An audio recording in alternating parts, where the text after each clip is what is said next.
The other day, I was at work and filling out an expense report to turn into the office bookkeeper. It's a simple one-page report that explains what I bought, where I bought it, and what budget it should come out of.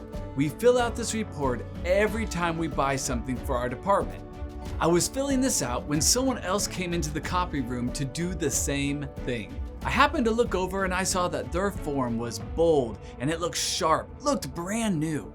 I looked down at my form and noticed it looked faded and you could barely read some of the words, and the lines that should run through the whole piece of paper were basically gone. All of a sudden, it hit me. Every time I needed more copies of this report, I would make a copy of my copy. And every time I copied it, the new version would become a little less clear. It would lose a little bit of its sharpness and slowly it became more faded. Honestly, I didn't even notice until I saw an original.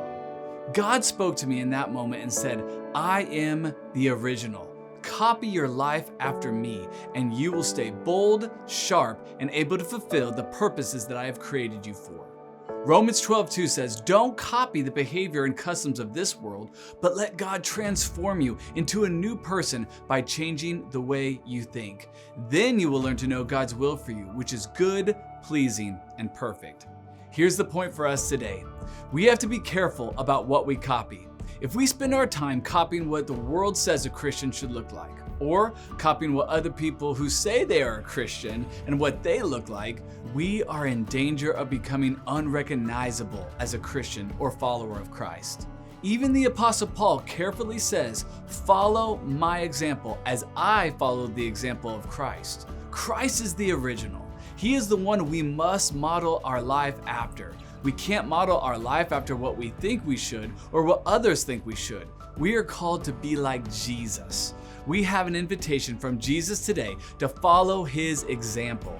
Live our life like Jesus lived. When we do, I believe the world will see not a faded, useless copy of what a Christian should look like, but a bold, powerful representation of Jesus Christ. Let's keep our eyes fixed on the Lord and let him transform us into the glorious image of his Son.